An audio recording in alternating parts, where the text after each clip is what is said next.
politique, sa survie à tout prix.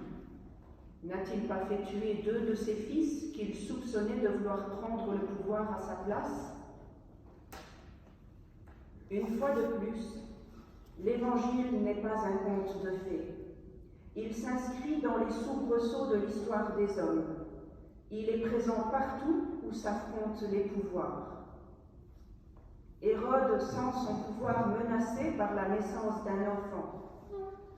Face à l'acte le plus simple d'amour, de confiance et d'espérance, un accouchement, son royaume vacille. À cette nouvelle, le texte nous dit: le roi Hérode fut troublé. Mais il faut sauver les apparences.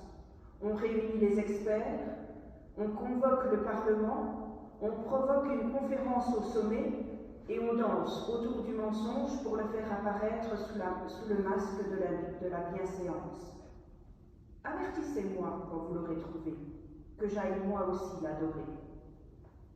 Et c'est ça le monde, de belles paroles, des discours corrects, des poignées de main devant la caméra.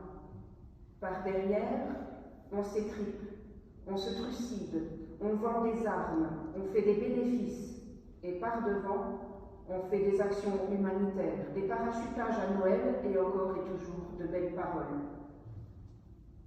Pendant ce temps, ne lâchons pas le petit peuple qui souffre, ne le chassons pas de nos mémoires, ne le laissons pas tomber dans l'oubli ou l'indifférence, mais prions sans relâche pour les gens qu'on étripe, qu'on affame, qu'on fait mourir à petit feu de froid, de haine et de désespérance.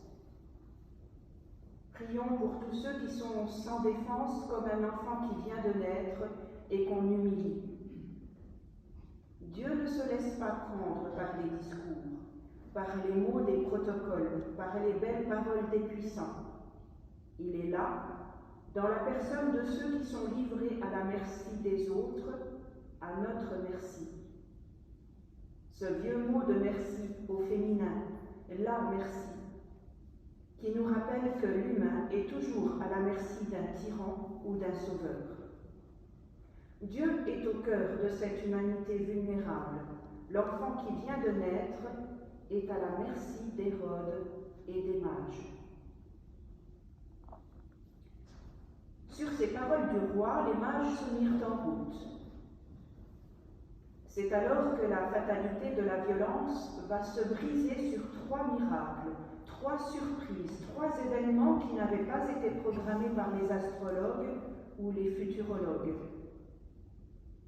Le premier miracle, tout simple et pourtant incroyable, c'est la joie. Ils voient l'étoile et se réjouissent d'une très grande joie.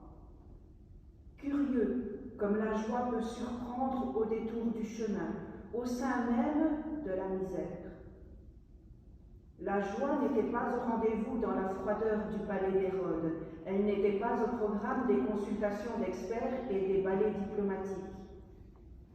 Le comble, c'est que la joie éclate dans la simplicité même de Bethléem, une joie qui déborde.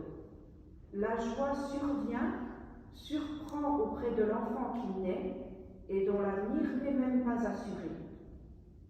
La joie comme un miracle, au bout de la longue quête des mages, là où ils ne l'attendaient pas. Le second miracle, ce sont les cadeaux des mages. L'enfant était à leur merci. Il les a touchés par la joie. Alors ils offrent des présents pour dire merci.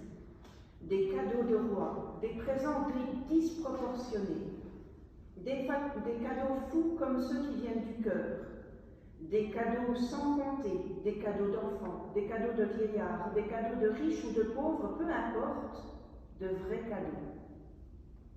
L'or, l'encens et la myrrhe.